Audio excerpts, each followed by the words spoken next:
Assalamualaikum warahmatullahi wabarakatuh. Selamat datang di channel Efek Jurnal Target. Baik rekan-rekan semua, untuk outlook 1 minggu ke depan ya diperuntukkan nanti tanggal 27 sampai dengan tanggal 31 Januari 2025 ya.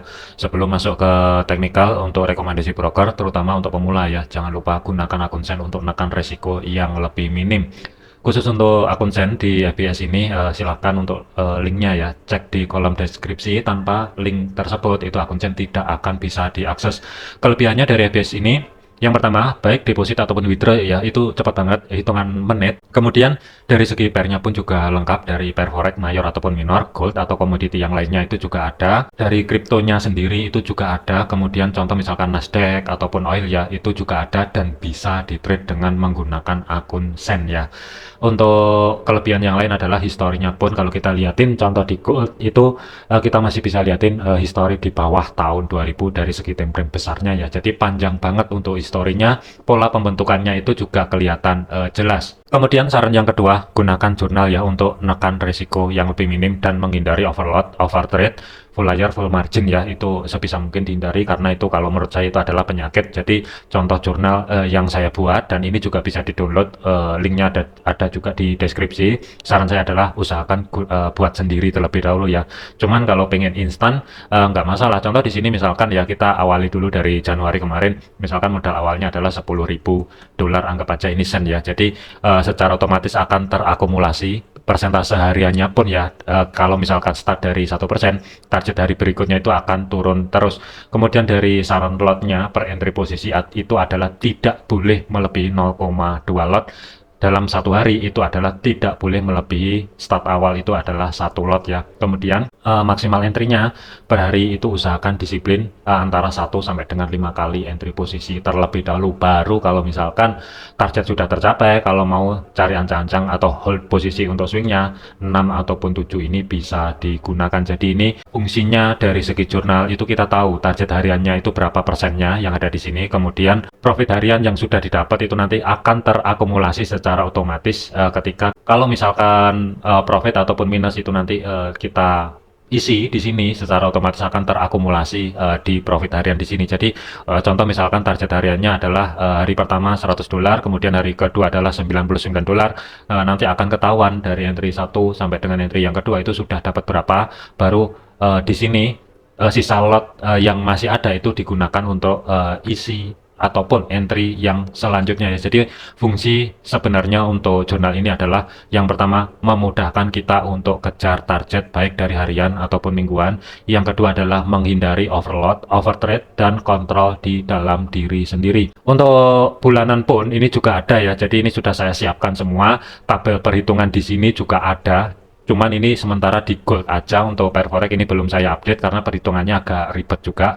Jadi untuk yang pengen instan ya silahkan cek di kolom deskripsi ya, itu bisa di download. Selanjutnya masuk ke fundamentalnya. Untuk yang menjadi antisipasi untuk minggu depan ini ya, hari Senin tanggal 27 itu ada China yang akan rilis adalah indeks manajer pembelian dari segi manufakturnya diperkirakan tetap. Kemudian malamnya jam 10 itu akan ada rilis penjualan rumah baru. Kemudian di hari Selasa itu dari China itu juga libur. Malamnya yang akan menjadi fokus adalah kepercayaan konsumen ya. Diperkirakan sih ada peningkatan dari 104,7 menjadi 106. Cuman kalau misalkan datanya di atas daripada perkiraan dan data yang sebelumnya, ini kemungkinan akan positif untuk indeks dolar. Hari Rabunya tanggal merah, tetapi dari zona euro itu ada konferensi pers dari G20. Kemudian dari Kanada itu akan rilis suku bunganya. Dari segi suku bunga itu diperkirakan ada pemangkasan sebesar 25 basis point. Kalau misalkan ini nanti sesuai yang diperkirakan dan dari pernyataannya mengarah ke dovish, contoh di USD CAD itu bisa aja menguat kembali atau bergerak ke atas lebih tinggi ya. Tetapi kalau misalkan ternyata tetap tidak ada pemangkasan sebesar 25 basis point, hati-hati, ini bisa aja USD CAD untuk minggu depan ini putar balik, drop ke bawah terlebih dahulu. Selanjutnya tanggal 30 di hari Kamisnya ya, suku bunga dari Amerika juga akan dirilis. Diperkirakan sih tetap tidak ada pemangkasan. Jadi trigger dari market volatility diperkirakan sangat besar sekali, itu adalah di Kamis dini hari. Yang akan menjadi fokus adalah bukan besaran daripada yang akan rilis, apakah tetap di hold atau ada pemangkasan sebesar 25 basis point. Tetapi untuk saat ini partisipan market itu sudah mengantisipasikan di bulan Januari ini adalah tidak ada pemangkasan suku bunga, alias tetap ya 4,5 nanti. Tapi kalau misalkan surprise ya mendadak data yang keluar itu nanti adalah 4,25 atau ada pemangkasan sebesar 25 basis point, market akan bereaksi secara signifikan. Contoh di gold ini bisa lari ke atas lebih tinggi. Selain dari nanti yang akan rilis dari suku bunganya ya, tentunya yang akan menjadi fokus adalah isi dari press conference-nya itu seperti apa. Apakah mengarah ke dovish atau hawkish, itu yang akan menjadi triggernya untuk di hari Kamis dini hari. Jadi perkiraan antara kurang lebihnya setengah 2 dini hari di hari Kamis sampai dengan di sesi siangnya itu perkiraan volatility bisa aja tinggi. Kemudian malamnya itu juga ada rilis suku bunga dari zona euro, diperkirakan ada pemangkasan kembali. Jadi ini minggu yang padat, pair yang berhubungan dengan euro juga dihati-hati. Yang terakhir adalah selanjutnya ada PDB, itu diperkiraannya masih belum keluar, tapi data yang sebelumnya adalah 3,1%. Klaim pengangguran itu gambaran saya kemungkinan akan ada penurunan, tetapi hati-hati revisian yang akan rilis nanti ya 223 itu adalah data di minggu ini yang diperuntukkan nanti acuan untuk minggu depan nanti. Cuman kalau misalkan direvisi itu yang pertama, yang kedua adalah nanti dari segi perkiraan yang keluar adalah di bawah daripada perkiraan dan data yang sebelumnya, itu bisa positif untuk indeks dolar. Tetapi kalau misalkan di atasnya itu negatif untuk indeks dolar. Kemudian di hari Jumatnya indeks harga konsumen dari segi Jerman juga akan dirilis. Kemudian fokusnya volatility full kemungkinan juga tinggi di hari Jumat mulai setengah 9 malam ya. PCE dari monthly dan year on year itu keduanya akan dirilis. Hati-hati, kemungkinan minggu depan ini dimulai kurang lebihnya ya hari Selasa lah kurang lebih sampai dengan penutupan market di hari Jumat nanti, perkiraan si volatility sangat tinggi. Kemudian dari segi indeks dolar, flashback sedikit untuk indeks dolar ini, perjalanan satu minggu ke depan ini hari Senin adalah off, kemudian market opennya di hari Selasanya harga ke ada gap ya, kemudian harga ke dorong ke atas level area antara history low sampai dengan support pertama weekly yang saat ini berubah fungsi sebagai level area resisten itu mampu menahan pergerakan. Di sini sudah ada konfirmasi mengambil zona minornya, kemudian harga kedorong ke atas tetapi tidak mampu kembali ke level area resisten dan harga ini terkoreksi ke bawah dari segi time frame besarnya menuju support 3 yang berada di 107.300-an ya, kurang lebih sudah 2 kali disentuh. Ini masih kuat ataupun mampu menahan. Sebagai batasan pantau overnya memang untuk minggu ini indeks dolar ini di antara support 3 dan support 4 107.300 sampai dengan 106.90, dan ini sudah memenuhi syarat ya, pas kurang lebih mencapai batasan pantau over. Dikarenakan untuk level area SRP ini sudah selesai, untuk minggu ini ada level baru kembali. Kita lihatin dulu dari segi time frame weekly-nya. Kalau misalkan saya tarik untuk level area SRP-nya dari history low sampai dengan high-nya di minggu ini ya, untuk menentukan pergerakan minggu depan nanti tanggal 27 sampai dengan tanggal 31 Januari, ada beberapa zona pantau yang mesti diantisipasi. Untuk atas itu juga nggak jauh-jauh di beberapa level area SRP di minggu yang sebelumnya ya. Kita lihatin dulu dari segi time frame 4-nya. Untuk batasan pantau overnya sebagai resisten 3 dan 4 itu jatuh di kisaran level area 111.300 sampai dengan 112 pembulatan atau zona yang saya blok biru. Kemudian batasan pantau over bawah kalau misalkan ekstrim kedorong lebih dalam, kurang lebih ada harga 104.76 sampai dengan 105.33. Cuman sih saya masih belum antisipasi harga ke sana terlebih dahulu karena ada level area support 2 yang mesti diantisipasi 106.46 ya pembulatan. Perhatikan di kiri, kalau saya perpanjang ke kiri ya, di sini kan juga ada zona demand. Kemudian support pertama yang saat ini berubah fungsi sebagai level area resisten sampai dengan history low di minggu yang sebelumnya itu jatuh di kisaran level area zona yang saya blok orange di sini. Antara 107.58 sampai dengan 107.21 ini yang akan menjadi antisipasi atau zona pantau terdekat ya. Kalau misalkan untuk indeks dolar ini nanti lanjut terkoreksi terlebih dahulu dan mampu break low di minggu yang sebelumnya, ada zona minor yang mesti diantisipasi di antara low sampai dengan support kedua. Itu minornya jatuh di kisaran level area zona yang saya blok merah di sini. Ada harga antara 106.74, 106.84 dan 106.93 ya. Jadi ini sebagai level area zona pantau terdekatnya kalau misalkan indeks dolar ini nanti lanjut terkoreksi ke bawah. Sebagai penentunya itu berada di 106.46 sebagai support 2-nya. Kalau misalkan kehilangan level area tersebut, ada potensi baru ke support 3 dan 4 sebagai batasan pantau overnya. Tetapi saya tidak antisipasi terlebih dahulu. Antisipasi saya untuk minggu depan ini, kalau misalkan indeks dolar ini lanjut turun ke bawah, dua level area yang ada di sini, kurang lebih blok merah di sini, dan maksimum adalah support 2 terlebih dahulu. Kemudian batasan atasnya sebagai zona tengah atau sebagai pivot weekly itu jatuh di kisaran level area zona yang saya blok abu-abu di sini. Ada harga 108.34 dan 108.62 itu adalah sebagai zona pivotnya atau sebagai zona tengahnya ya. Kalau misalkan sebagai kuncinya untuk indeks dolar minggu depan ini mampu bergerak di atasnya 108.62, baru ada potensi kemungkinan resisten pertama sampai dengan resisten yang kedua ada di sini, baru ada potensi kemungkinan akan diambil. Jadi sebagai kunci indeks dolar adalah kenaikan kembali itu 108.64. Hati-hati, di sini ada gap, masih ada peluang untuk ditutup kembali, cuman butuh waktu aja.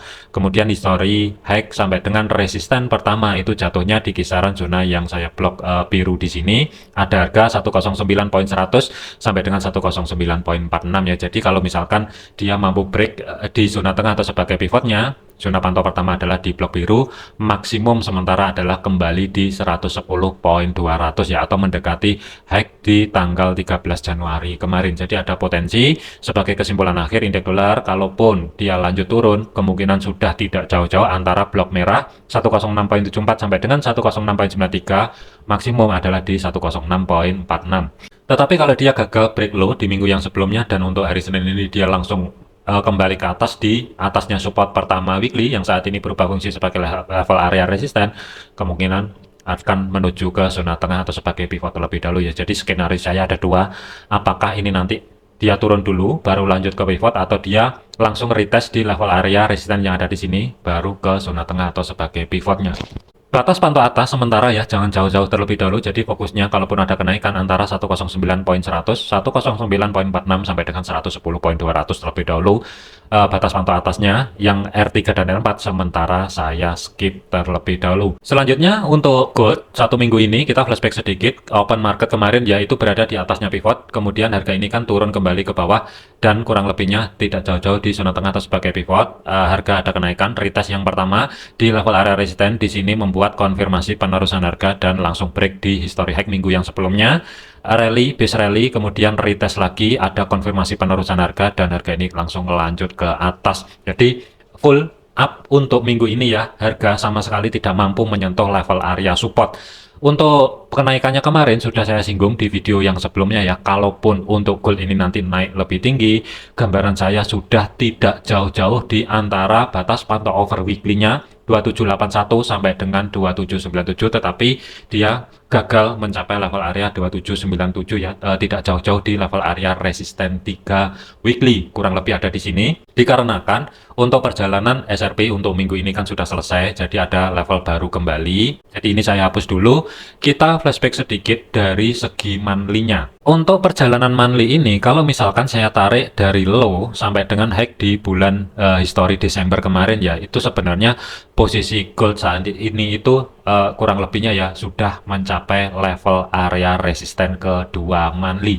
Ada harga 2775, kurang lebih ada reaksi ketika menyentuh level area tersebut. Kemudian perhatikan ketika sentuhan-sentuhan mendekati level harga yang ada di sini, yaitu kurang lebih ada reaksi, dan ini kan untuk gold di bulan ini sudah mencapai level area resisten kedua. Memang ada batasan pantau overnya untuk bulan ini yang berlaku nanti sampai dengan tanggal 31 Januari 2025 ya. Batas pantau over monthly itu ada harga 2846 dan 2882, tetapi saya tidak antisipasi ke sana terlebih dahulu. Nanti kita akan padukan untuk SRP monthly ini dipadukan sampai dengan punyanya weekly ya. Jadi sementara saya pecah dulu, ambil di zona tengah atau sebagai minornya resisten 2 sampai dengan resisten 3. Kalau saya tarik di sini, kurang lebih zona tengah sebagai minornya itu jatuh di zona yang saya blok biru 2800 sampai dengan 2820 ya, kurang lebih pas juga di Physico price levelnya. Kemudian kita masuk ke weekly-nya. Kalau misalkan untuk level area SRP weekly ini saya tarik dari low sampai dengan high minggu ini untuk menentukan pergerakan nanti di minggu depan tanggal 27 sampai dengan 31 Januari 2025 ya. Ini saya lock dulu. Perhatikan punyanya monthly di sini tadi ya, kurang lebih itu bertumpuk juga dengan level area resisten 2-nya weekly. Jadi di sini antara blok biru di sini itu ada dua level area zona yang menumpuk. Jadi kalaupun untuk gold nanti di minggu depan ini ada kenaikan, gambaran saya itu belum akan mencapai level area 2868 sampai dengan 2882 ya. Terkecuali surprise dari FOMC nanti. Kalau misalkan mendadak dipangkas sebesar 25 basis point, baru ada peluang menuju batas pantau overnya di mana ada harga 2868 sampai dengan 2892 lah, kurang lebih di kisaran batas pantau over sebagai resisten 3 dan 4-nya weekly. Kita lihatin dulu dari segi time frame 4-nya. Untuk open market itu kan kurang lebih harga ini nempel di level area resisten pertama weekly. Jadi sementara waspadai dulu kurang lebihnya di sini zona yang saya blok hijau, ada 3 level area yang mesti diantisipasi. Kemungkinan kalau H1 ini kelihatan ya kurang lebihnya kalau saya perbesar atau zoom. Perhatikan di level area ini punyanya weekly 2771 pembulatan, kemudian 2775 kurang lebih di sini. Ini juga ada reaksi, ini punyanya monthly. Kemudian history hack di minggu yang sebelumnya. Untuk history hack di minggu yang sebelumnya itu jatuhnya di 2786 ya kurang lebih. Jadi waspadai di kisaran level area tersebut. Untuk antisipasinya kita lihatin dulu dari segi time frame 4 ya, karena ada beberapa batasan pantau overnya. Kalaupun untuk gold ini nanti naik lebih tinggi, setidaknya dia harus break high di minggu yang sebelumnya terlebih dahulu, baru ada potensi kemungkinan yang akan menjadi next levelnya 2800, 2810 dan 2820 ya, kurang lebih di kisaran level area tersebut. Kemudian kalaupun ada penurunan, hati-hati di zona tengah atau sebagai pivot ini lumayan lebar banget. Zona yang saya blok abu-abu di sini ada 3 level area yang mesti diantisipasi. 2750 atau 2749 ini adalah batas atas pivot. Pivotnya sendiri itu berada di 2738 pembulatan. Kemudian batas bawah pivot itu ada di 2727. Ada 2 level area menumpuk antara punyanya monthly yang berada di 2725. Jadi kunci penurunannya itu kalau misalkan untuk gold ini nanti dia mampu daily close-nya tutup di bawahnya pivot yang berada di 2725, baru ada potensi kemungkinan akan mengerjakan level area support. Tetapi sebagai kuncinya kalau misalkan dia tidak di break antara 2727 sampai dengan 2725, waspadai potensi arah atas kembali yang akan menjadi next targetnya. Maksimum sementara adalah di antara blok biru di sini, batas atasnya sementara 2818 terlebih dahulu. Kemudian support pertama sampai dengan history low minggu yang sebelumnya itu ada level area zona yang saya blok orange 2689 sampai dengan 2703. Di kiri ini juga bertumpuk dengan level area zona demand ya. Di sini juga ada zona demand, di sini kemarin juga ada sentuhan pertama. Kemudian support 2 ini juga bertumpuk dengan pivot monthly. Jadi waspadai kalaupun nanti ekstrim mendadak kedorong ke bawah, kemungkinan zona pantau maksimum 1 minggu ke depan ini jatuhnya di kisaran level area blok biru. Sementara ada di sini dulu ada harga 2657 sampai dengan 2638. Support kedua weekly bertemu pivot monthly, pas harganya di kisaran level area 2657. Kemudian batasan pantau over ya, memang ada harga 2584 sampai dengan 2608 atau 09 kurang lebih di blok biru di sini. Jadi ini saya gambar dulu aja, tetapi saya masih belum antisipasi ke sana terlebih dahulu. Kalau kita lihatin dari segi time frame H1-nya ya, open market untuk minggu depan ini kurang lebih pas di level area resisten pertama weekly. Jadi kalau misalkan ada penurunan, sementara fokusnya jangan jauh-jauh terlebih dahulu. Di antara 2749 sampai dengan 2750, 2737 sampai dengan 2725 terlebih dahulu ya. Jadi ada beberapa zona pantau untuk normalnya koreksi sebelum gold ini nanti naik lebih tinggi. Jadi kalaupun potensial terjadinya koreksi, pantau di 3 level area yang ada di sini, 2750, 2749, poin 84 ya, ini untuk batas atasnya. Kemudian 2737 sampai dengan 2725. Kemudian kalaupun harga kedorong ke atas, setidaknya hack yang ada di sini dia di break terlebih dahulu. Dari segi time frame kecilnya, kalau misalkan ada koreksi setelah break high di minggu yang sebelumnya, syaratnya untuk menuju level area 2818 dari segi time frame kecilnya nanti, koreksinya kalau misalkan ada, harga tidak boleh turun di bawahnya 2770 pembulatan, baru ada peluang menuju blok biru yang ada di sini. Jadi sebagai kesimpulannya, kita lihatin dulu dari segi time frame 4-nya.